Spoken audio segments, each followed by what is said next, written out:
Good morning, children.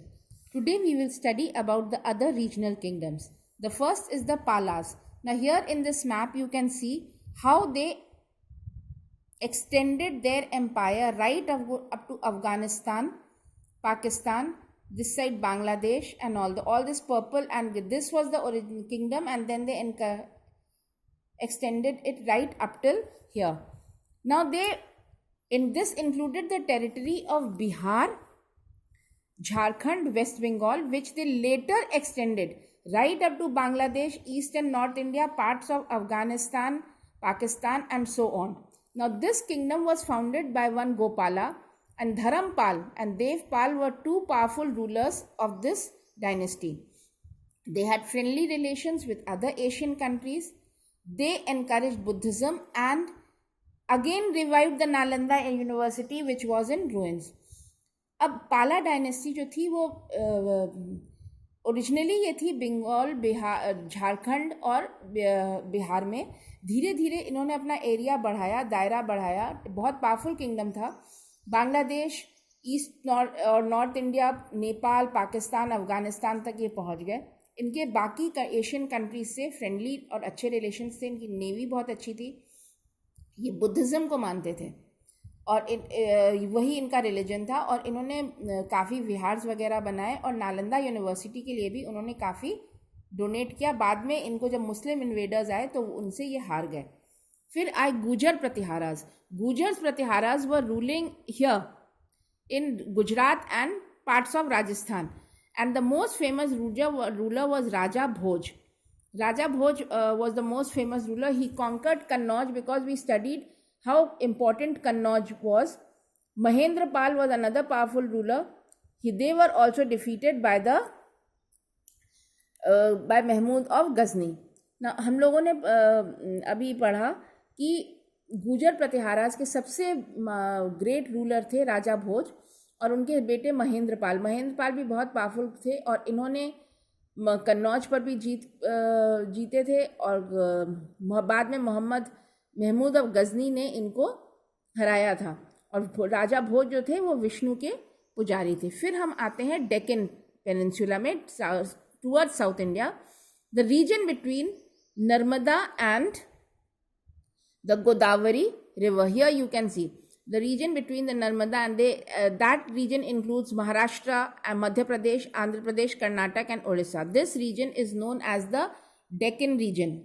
This region is known as the Deccan region and they were the rulers over. First we come to the Rashtrakutas. The Rashtrakutas, the most famous ruler was Krishna the First, and it is nearly modern day Maharashtra, and they had their capital where today there is Sholapur. There they had their capital. They fought several battles with the Palas and Pratiharas because yesterday we learnt about the triangle of Kannauj. Each wanted the control over Kannauj. That is why finally they were weakened, and in the 10th century their rule came to an end. But they were great patrons of art and architecture, and the famous Ajanta and Ellora caves were built during this period. अब राष्ट्रकूटास जो थे ये इनके सबसे महान ruler थे Krishna the first. और ये जो प्रेजेंट डे महाराष्ट्र है वहाँ इनका ज़्यादा राज था. और शोलापुर वो उनकी कैपिटल हुआ करती थी. इन्होंने पालास और प्रतिहाराज से काफ़ी बार लड़ाइयाँ की जिससे ये काफ़ी कमज़ोर हो गई. इनकी आर्मी कमज़ोर हो गई और 12th सेंचुरी तक ये ख़त्म हो गए. लेकिन ये आर्ट एंड आर्किटेक्चर को बहुत इनकरेज करते थे और जो फेमस अजंता और एलोरा केव्स हैं वो इन्हीं के टाइम पे बनी हुई है. उसके बाद आए the Yadavas of Devagiri. They were between the Narmada and the Godavari region and they were also a very prosperous kingdom till the time the Khiljis attacked them and annexed their empire.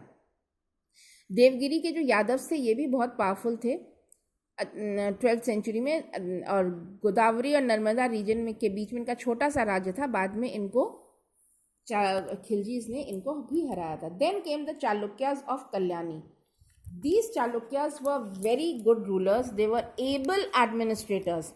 Chalukyas बहुत अच्छे रूलर्स थे, बहुत एबल एडमिनिस्ट्रेटर्स थे. इनका एडमिनिस्ट्रेशन बहुत अच्छा चलता था, एफिशिएंट था और आर्ट एंड आर्किटेक्चर को ये बहुत ज़्यादा इनकरेज करते थे. This period in south India is known as the golden age. वो लेटर ऑन शायद डिटेल में हम लोग पढ़ेंगे. देन वारंगल एक जगह है जहाँ पे जो रूलर्स थे वो थे Kakatiyas. Here you can see in this map if you have the book at home. I can't show you very clearly. And they ruled in the Krishna Godavari region. And this kingdom was worshipped by, visited by Marco Polo. Marco Polo ने अपनी book में केकतियास के बारे में लिखा है कि what a prosperous kingdom it was. Peace and prosperity was all over. Sanskrit and Telugu were the main languages that were encouraged.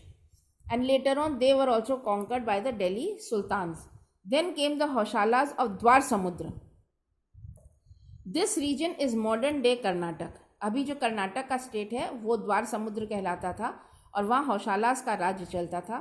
They were also defeated by the sultans of Delhi. So you see this entire reason,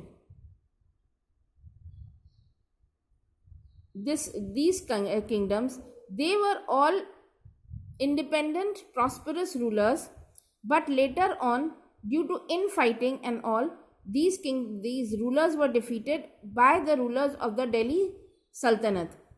is that clear? ये जो south के छोटे छोटे kingdoms थे ना, Deccan Plato, Deccan के या south के जो छोटे छोटे किंगडम्स थे, ये बहुत ही पीस और प्रॉस्पेरिटी इनमें थी, लेकिन इन फाइटिंग जो थी एक दूसरे पे टेरिटरी पे कंट्रोल करना, सी पे कंट्रोल करना, कन्नौज पे कंट्रोल करना, जिसने इन लोगों को वीक बना दिया.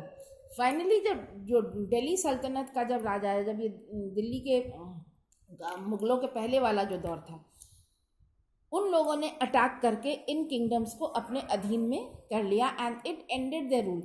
ये they were all patterns of art and architecture. काफ़ी जो एंशियंट इंडिया में या साउथ इंडिया में अभी आपको पुराने अच्छे मंदिर दिखेंगे, वो सब इन्हीं की देन है.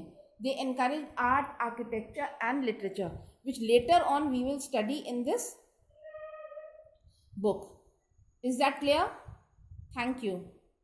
Tomorrow we will study about the last part or about South India, about the Pallavas, the Cholas and the Pandyas. Is that clear?